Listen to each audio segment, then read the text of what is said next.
శ్వాస నిశ్వాసల ఎరుక మీకుంది. ఇది శ్వాస వ్యాయామం కానీ శ్వాసను కంట్రోల్ చేయడం కానీ కాదు.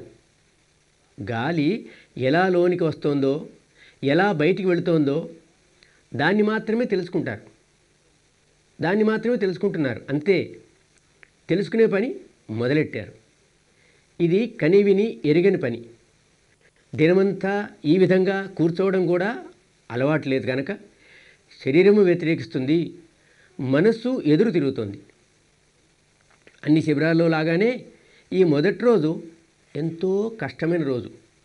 కొందరికి కాళ్ళు నొస్తుంటాయి, కొందరికి నడుము విరుగుతుంటుంది, తల విపరీతంగా నొస్తుంటుంది. మరికొందరికి ఎంతో గాబరాగా ఉండి శిబిరా నుండి పారిపోవాలని అనిపిస్తుంటుంది. అన్ని శిబిరాల్లోనూ మొదటి రోజు ఇలాంటి ఫిర్యాదులే వస్తుంటాయి. ఏమీ లేకపోతే కొందరు కొనుకుపాట్లు పడుతుంటారు. మనసు నిలకడగా ఉండనే ఉండదు.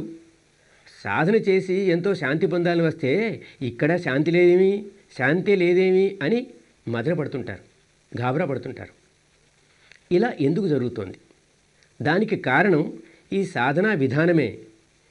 శ్వాసను మాత్రమే గమనించడం మొదలెట్టాం కదా. దీంతో పాటు మనం ఏ శబ్దమో నామమో మంత్రమో కలిపి ఉంటే ఇన్ని కష్టాలు వచ్చేవి కావు. పని కూడా సులభంగా ఉండేది. నా అనుభవము అనేక సాధకుల పూర్వానుభవాల వల్ల కూడాను గ్రహించింది ఏమిటంటే, శ్వాసను గమనిస్తూనే దానితో పాటు ఏదో ఒక శబ్దం జోడించామనుకోండి, ఎవరి పేరైనా, ఏ దేవుడో దేవతో ఈశ్వరుడో బ్రహ్మో అల్లామియా లేక ఏ సాధువో ఏ మహాపురుషుడి పేరైనా జోడించామనుకుందాం.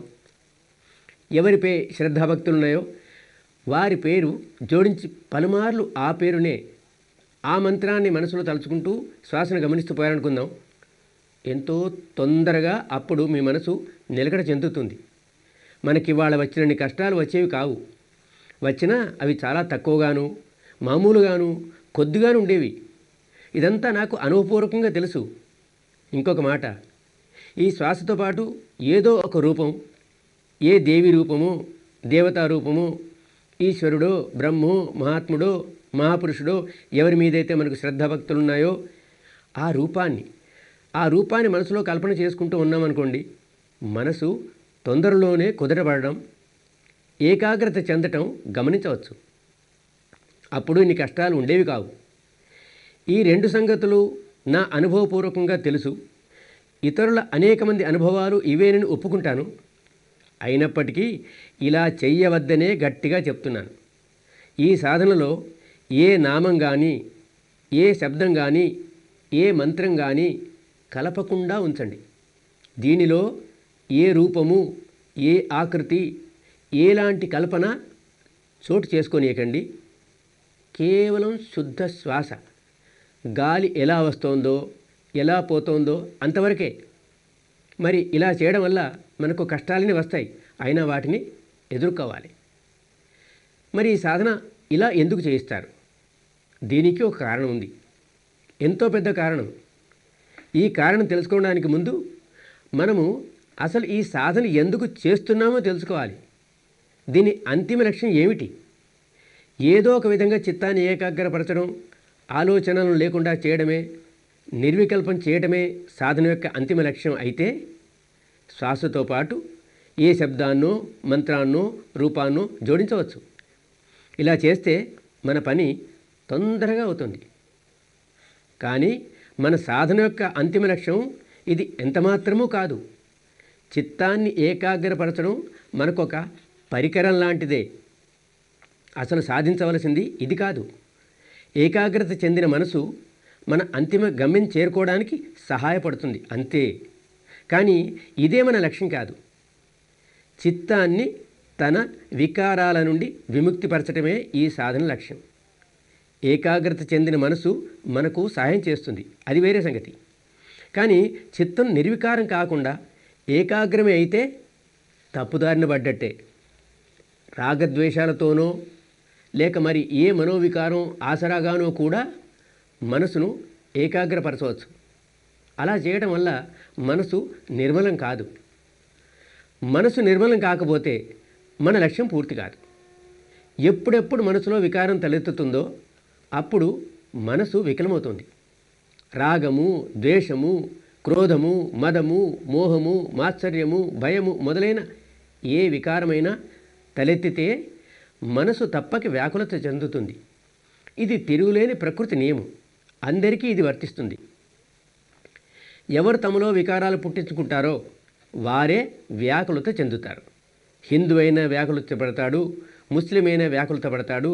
అతడు బౌద్ధుడైనా, క్రైస్తవుడైనా, జైనుడైనా, సిక్ అయినా, పార్సీ అయినా భేదమేమీ లేదు. భారతీయుడైనా సరే, బర్మావాడైనా సరే, బ్రిటిష్ వాడైనా తేడా ఏమీ లేదు. ఏ వ్యక్తి అయినా సరే మనసులో వికారం కలిగించుకుంటే వ్యాకుల పడక తప్పదు. మరి వికారాన్ని దూరం ఉంచగలిగితే దుఃఖం దూరం అవుతుంది, వ్యాకులత దానికదే దూరం అవుతుంది.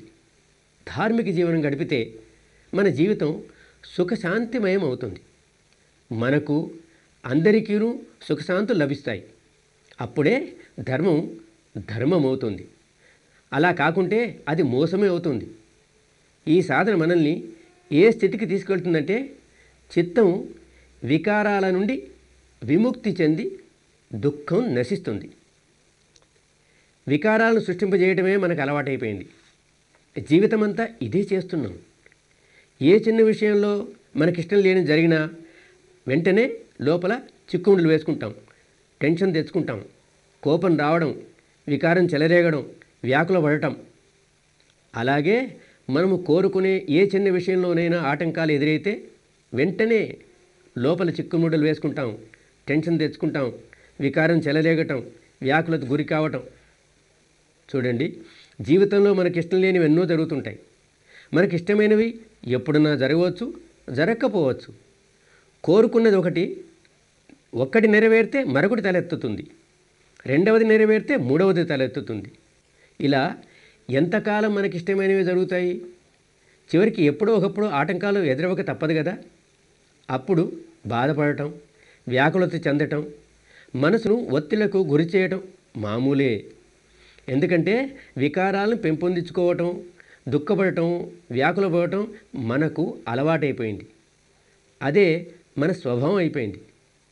ఇలా మన మనసంతా వికారాలతో వికృతమైపోతుంది, ముడులతో చిక్కుబడిపోయింది. శరీరంలో అణువణువు టెన్షన్తో నిండిపోయింది. ఇక మిగిలింది దుఃఖమే. ఒకసారి వ్యాకుల పడితే దాన్ని మన వరకే ఉంచుకోలేం. మనసులో వికారం తలెత్తింది, కోపం తెచ్చుకుంటాం, వ్యాకులత చెందుతాం, ఇక మొదలెడతాం దాన్ని అందరికీ పంచడం. దుఃఖమున్నవాడు ఆ దుఃఖాన్ని ఇతరులకు పంచిపెడతాడు, పరిసరాలనంతా దుఃఖంతో నింపేస్తాడు, వ్యాకులపరుస్తాడు.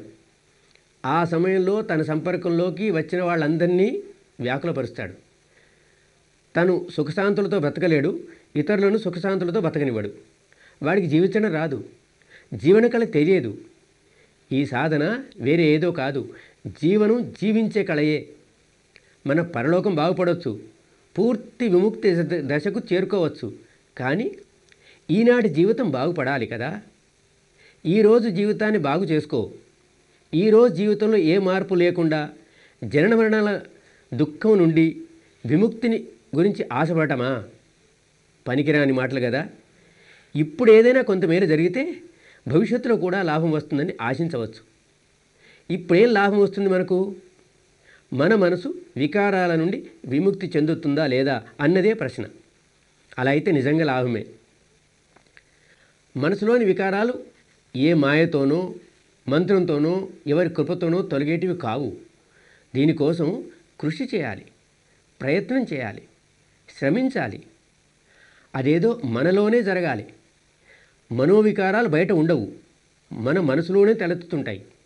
కాబట్టి ప్రయత్నం కూడా మన మనసులోనే చేయాలి. జరిగే సంఘటన ఏదైనా బయట జరుగుతుంది, ఇష్టం లేని సంఘటన బయట జరిగినా, ఇష్టం ఉన్నదేదో బయట జరగకపోయినా మనకి ఇబ్బంది కలుగుతుంటుంది. జరిగేదేదో బయట జరిగింది, కానీ కలత మాత్రం, వికారం మాత్రం బయటగాక లోపలే తలెత్తింది.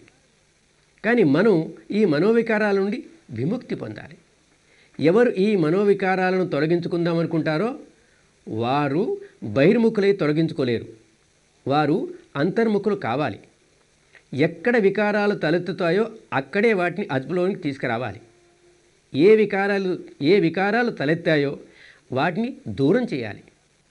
ఏవైతే తలెత్తలేదో వాటిని తలెత్తనీయకుండా చేయాలి.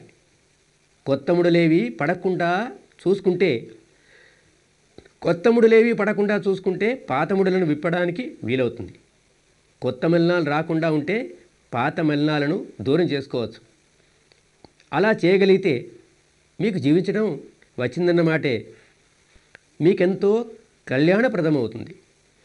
ఇలా చేస్తే హిందూకు జీవించడం వచ్చింది, ముస్లింకు జీవించడం వచ్చింది, బౌద్ధుడికి జీవించడం వచ్చింది, జైనులైనా సిక్కులైనా పార్సీలైనా తేడా ఏమీ ఉండదు. మన జీవితం జీవించే కళ వచ్చింది. దీన్నే ధర్మం అంటారు.